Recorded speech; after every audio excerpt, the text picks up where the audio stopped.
It all kicked off with a neon green sticky note slapped on my windshield, screaming in block letters, "Move your rust bucket off my curb." I chuckled, figuring some teenager was messing around. But the next morning, my driveway was barricaded by a gleaming silver SUV, sporting a HOA Elite bumper sticker and a vanity plate that read Lady Boss. That's when I met Sharon, real name Cynthia Caldwell, who strutted out like she owned the whole damn subby VY Shown. Yoga pants tight as a drum, clipboard clutched like a scepter. She didn't even bother with a hello. "That's an eyesore," she snapped, pointing at my '67 Camaro, half parked in my driveway, while I fixed up my garage. "Move it, or it's gone." My Camaro, a beauty I'd spent years restoring, wasn't on the street, it was on my property. But to Sharon, it clashed with her VY Shown of cookie-cutter suburbia. I tried explaining, "Come as you please," but she cut me off. "I'm the HOA's watchdog, and I've got complaints piling up." "Complaints? From who?" "That's PRIVY legged," she sneered, tapping her clipboard like it was the Constitution. I pushed back, asking for names, but she just smirked and sauntered off. That was the spark. What followed was a full-blown war. Sharon didn't just nag, she stalked. I caught her snapping pics of my trash cans, measuring my lawn with a ruler, even tossing a golf ball down my gutter to test drainage. Then came the fines. A yellow envelope slid under my door, demanding due law 50 for unauthorized porch decor. I don't own porch decor. When I marched to the HOA office, I learned Sharon had crowned herself compliance czar, a title she'd invented. Days later, her SUV blocked my driveway, again in a Saturday, when I had a crew coming to fix my foundation. I knocked on her door. No answer. Called her. Straight to voicemail. She later whined to the HOA board that I'd threatened her by politely asking her to move her car. Threatened? I barely raised my voice. Things got wilder. Sharon sent a cease and desist letter, courtesy of her cousin, a community college kid dabbling in legal studies. It accused me of pavement misconduct and vehicular intimidation. I kid you not, terms she'd clearly pulled from a late-night TV courtroom drama. At the next HOA meeting, she projected a photo of my driveway, ranting, "Does this scream community pride?" A board member timidly pointed out my driveway was on my land. Sharon scoffed. "That's not how neighborhoods work." Neighbors started whispering. "She's done this before," one said. "Reported my roses as invasive flora." Another grumbled. Sharon wasn't just bending rules, she was writing her own.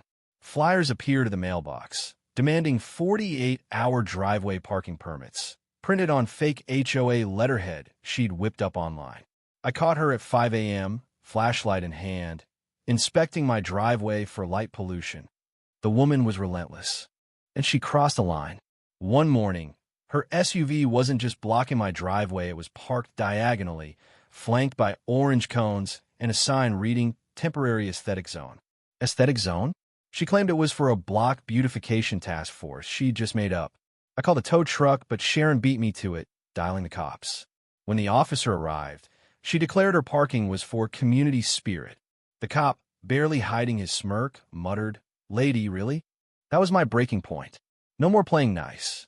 I waved at Sharon, smiled, and started making calls to a laser etching company, to the county zoning office, to a lawyer. If she wanted to play HOA queen, I'd carve my line in stone. I spent days researching.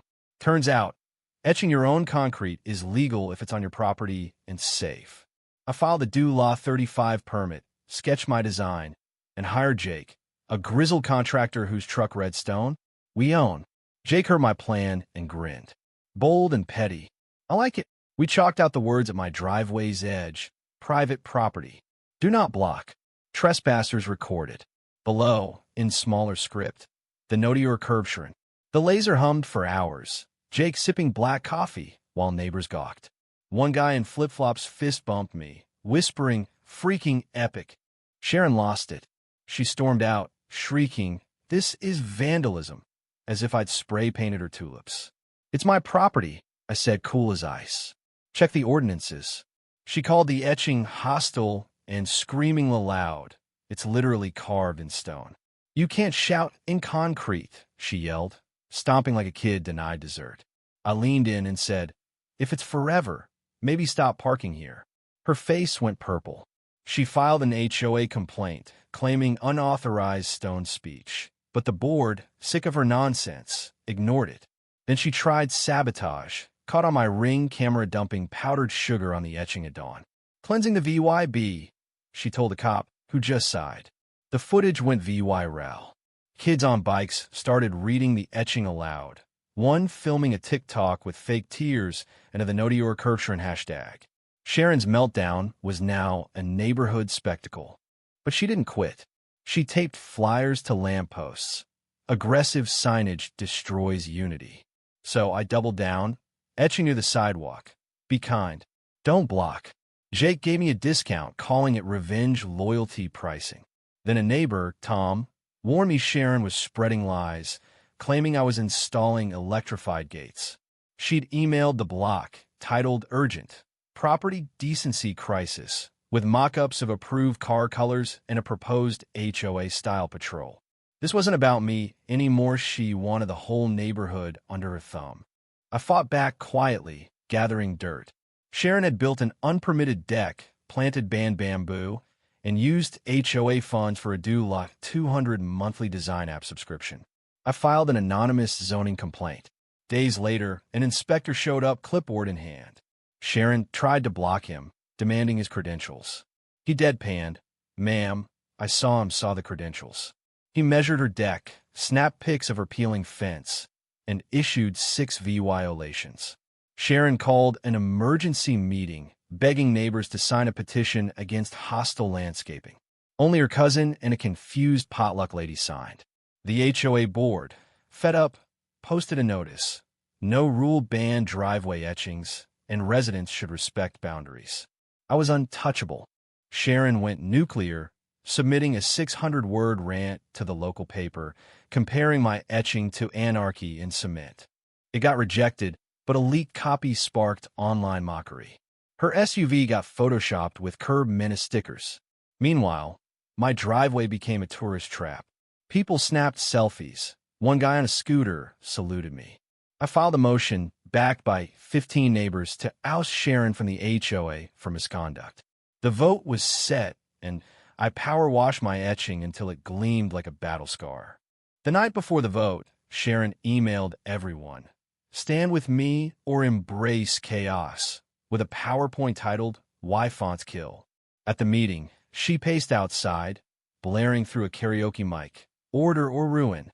Inside, the room buzzed with neighbors more than ever. The board chair, Frank, a retired vet with zero patience, let Sharon rant for 10 minutes about cement immorality. She waved a poster of my driveway edited with graffiti. The room groaned. The vote to remove her was a landslide, 22-1. Her cousin voted against twice, but Frank snapped, "One vote, kid." As Sharon screamed, "This is tyranny," a local news crew burst in, filming her tearing up a removal notice and yelling, "I saw the HOA." The clip aired at 11 p.m., captioned, "HOA Queen Falls in Driveway Drama." It hit 60,000 VYUs overnight. Someone auto-tuned her scream into a TikTok banger. Sharon vanished from public VYEW, her mailbox stuffed with returned HOA flyers.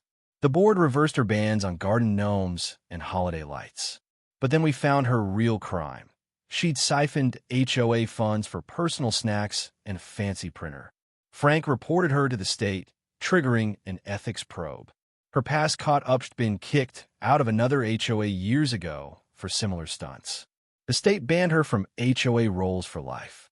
Peace returned, but Sharon's ghost lingered in the HOA's ancient bylaws, riddled with her loopholes. We held a town hall to rewrite them, neighbors debating like it was 1776.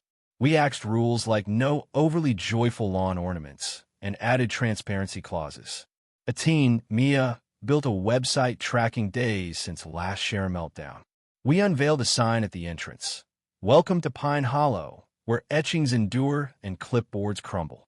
Sharon's house went up for sale, unsold for months, her reputation tanking its value.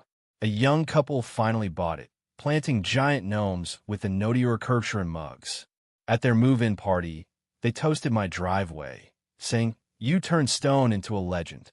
But Sharon had one last jab. An unsigned letter hit Frank's door, claiming my etching VUI OLAT city code. I traced it to her Y-Fislipi move. The city inspector laughed it off, but Sharon's complaint triggered a re-VUI-EW of saw property. Her overgrown tree roots had buckled the sidewalk, earning her a due law, 400 fine, and a fix-it order. Even better, her banned bamboo had spread to her ex-ally's yard, sparking a new complaint. The HOA passed the Sharon rule, banning anonymous gripes. I etched a final line. Complaint returned to sender.